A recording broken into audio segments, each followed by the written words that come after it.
Saya juga meminta maaf kepada tunangan saya karena harus bersabar menunda rencana pernikahan kami. Walaupun sulit diucapkan, tapi saya berterima kasih atas kesabaran dan cinta kasih dan perhatian. Kalaupun kamu harus menunggu, tunggulah saya menjalani proses hukum ini. Kalaupun lama, saya tidak akan egois dengan memaksa kamu menunggu saya. Saya ikhlas apapun keputusanmu, karena bahagiamu adalah bahagiaku juga.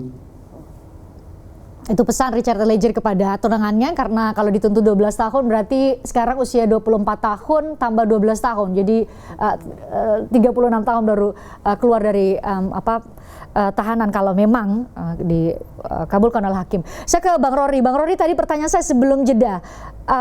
Adakah menurut Anda, menurut tim pengacara, faktor lain yang menjadi pertimbangan jaksa atau bukan pertimbangan, tepatnya mempengaruhi jaksa untuk di satu sisi ia mengiyakan justice collaborator, Richard Eliezer seorang justice collaborator, tapi di satu sisi kemudian terlihat inkonsisten dengan munculnya angka 12 tahun yang lebih tinggi dibanding dengan 3 terdakwa lain, PC, Ricky Rizal dan juga Kuat Ma'ruf.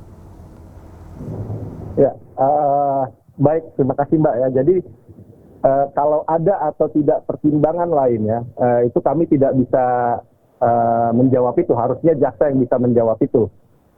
Yang pasti, justru kami tidak memahami kenapa sekalian aja nggak diakui gitu JC-nya kan, lalu kemudian dituntut 12, itu malah nggak terlihat inkonsisten.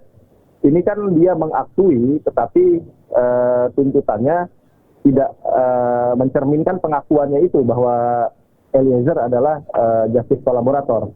Nah, cuma apakah ada faktor lain gitu ya? Apakah ada faktor non yuridis yang mempengaruhi hal tersebut? Ya, kami tidak mengetahui itu. Ya, mudah-mudahan aja nggak ada, Mbak ya. Harusnya kan apa yang terjadi di persidangan itu semuanya berdasarkan fakta-fakta yang ada di persidangan, faktor yuridis yang ada di persidangan. Nggak boleh ada faktor-faktor dari luar persidangan seperti itu, Mbak.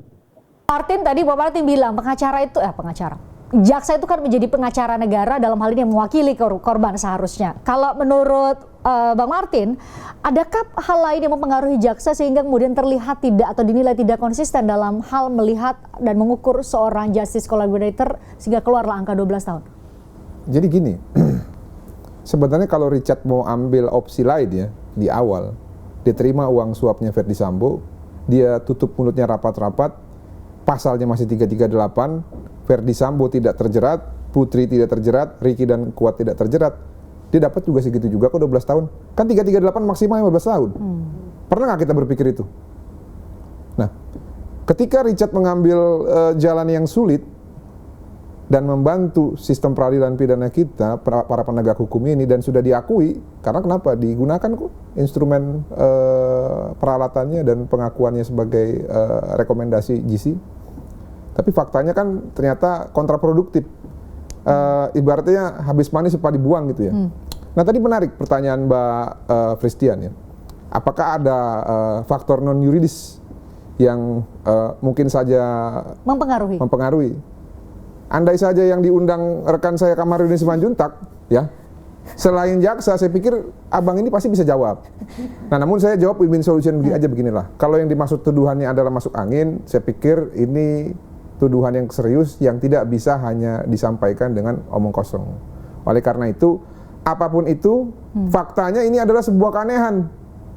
Nah, keanehan ini ya, ini juga sangat berdampak either bagi Richard dan juga bagi keluarga korban. Kenapa? Karena keluarga korban itu sebenarnya maunya tuntutan tertinggi adalah pertama, pelaku utama dan pelaku intelektual. Dalam hal ini siapa? Verdi Sambo. Kenapa? Karena Verdi Sambo itu memenuhi 4 unsur dari pasal 340, barang siapa memenuhi, dengan sengaja memenuhi, dengan rencana terlebih dahulu memenuhi, merampasnya orang lain berdasarkan hasil forensik dan juga balistik, ya yang penembak terakhir itulah yang di bagian kepala yang tidak bisa diidentifikasi pelurunya, diduga senjatanya dilenyapkan ya dari muka bumi ini. Lalu siapa lagi? Pemicu, Putri Chandrawati, berdasarkan surat tuntutan jaksa loh. Bantah argumen saya kalau saya salah. Jaksa menyebut perselingkuhan. Perselingkuhan. Bantah argumen saya kalau saya salah nanti jaksa penuntut umum. Karena berdasarkan kesimpulan mereka, maka Putri lah pemicu terjadinya tindak pidana. Derajat kesalahan kedua adalah dia, dan ya? itu tidak dimasukkan ke dalam peran aktif.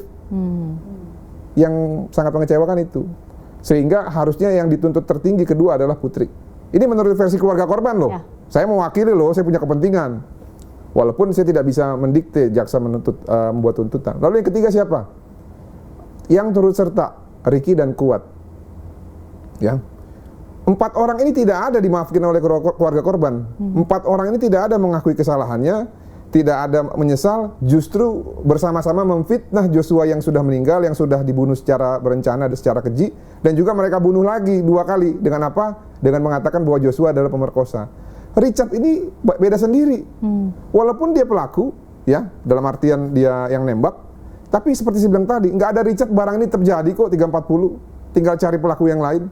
Nah, yang membedakan adalah Richard ini, dialah perpanjangan tangan keluarga korban untuk membuktikan Ferdy Sambo terlibat dan seluruh terdakwa yang lain terlibat. Saya mau tanya, 184 KUHP. Saksi itu urutan pertama loh. Dan kalau kita berbicara saksi, saksi fakta, bukan saksi yang lain. Walaupun perpanjangan dari putusan Mahkamah Konstitusi, siapapun bisa menjadi saksi dan keluarga korban. Tapi saksi fakta yang benar-benar menjadi GC dalam hal ini, Richard. Bagaimana kita membuktikan nggak ada Richard? Jangan ngimpi deh. Nggak akan bisa terbukti itu kalau nggak ada Richard. Jadi menurut saya, ya kalau memang jaksa menganggap mereka adalah mewakili keluarga korban dan juga kepentingan masyarakat, sudah sepantasnya mengikuti apa yang diingini oleh keluarga korban dan juga masyarakat. Apa itu?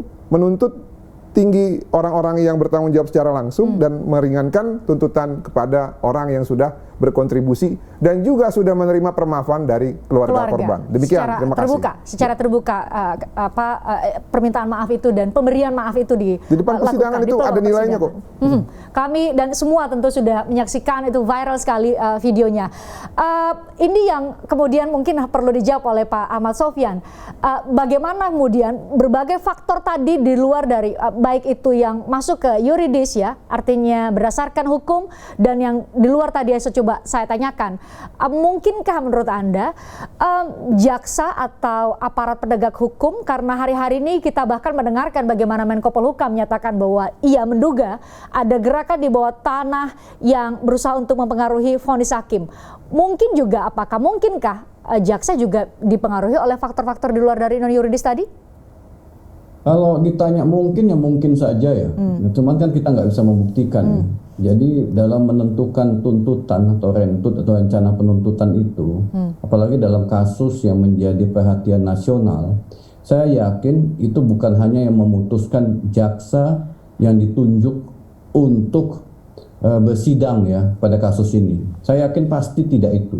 Tidak mereka. Kalau mereka ada 6 orang, bukan 6 itu yang menentukan tuntutan itu. Saya yakin setingkat Jampidum bahkan Jaksa Agung terlibat dalam menentukan, ini dugaan saya ya, terlibat dalam menentukan angka 12 tahun itu. Nah, jadi Pak Ahmad Sofyan, jadi nggak mungkin ya. Jadi ya jaksa kan memang satu korps ya. Jadi memang ketika di Kejari aja untuk menentukan rentut itu Kajari memutuskan. Kalau kasusnya di Kejaksaan Tinggi yang menentukan adalah Kajati rentutnya. Kalau ini di tangannya Jaksa Agung, saya yakin JA menentukan besaran angka rentut itu atau rencana tuntutan itu. Jadi saya yakin ya Jaksa Agung sudah memberikan approval terhadap angka 12 tahun itu dalam menuntut Eliezer. Saya yakin itu. Bang Martin, kalau pakai itu Jaksa Agung sebentar, apakah itu Jaksa Agung diintervensi oleh pihak lain dalam menentukan angka 12 tahun itu? Saya tidak tahu. Tetapi Jaksa Agung memberikan approval terhadap angka itu, saya yakin iya.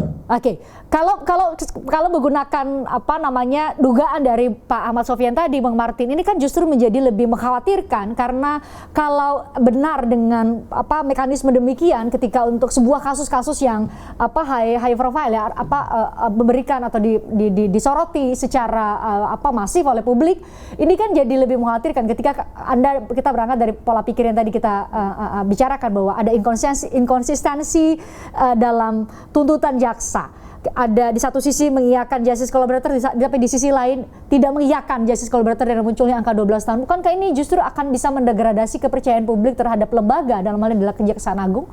Tapi kan kembali lagi, kalau menurut rilisnya Jampidum, masyarakat itu kan relatif. Di belakang masyarakat itu relatif. Menurut Jampidum loh. Ya, jangan bilang saya, ini menurut dia. Nah lalu saya tambahin lagi, bukan hanya itu yang inkonsisten. Yang mana?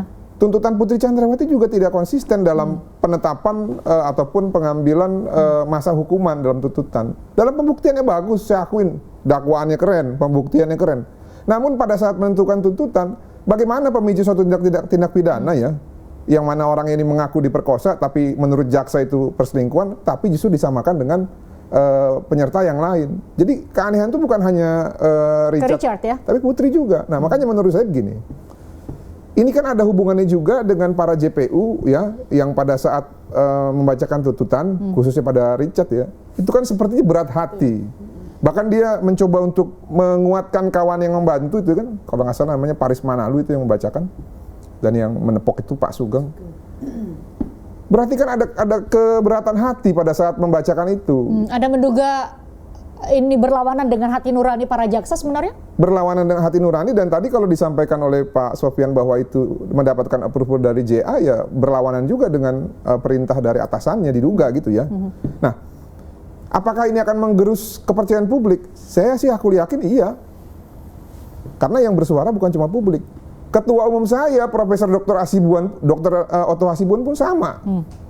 Saya di pengacara junior, oke lah kalau omongan saya nggak didengar. Ketua umum Peradi maksud Anda Ketua umum Peradi. Tapi kalau ketua umum saya berbicara juga nggak didengar, ya saya juga bingung juga. Mau siapa lagi didengar?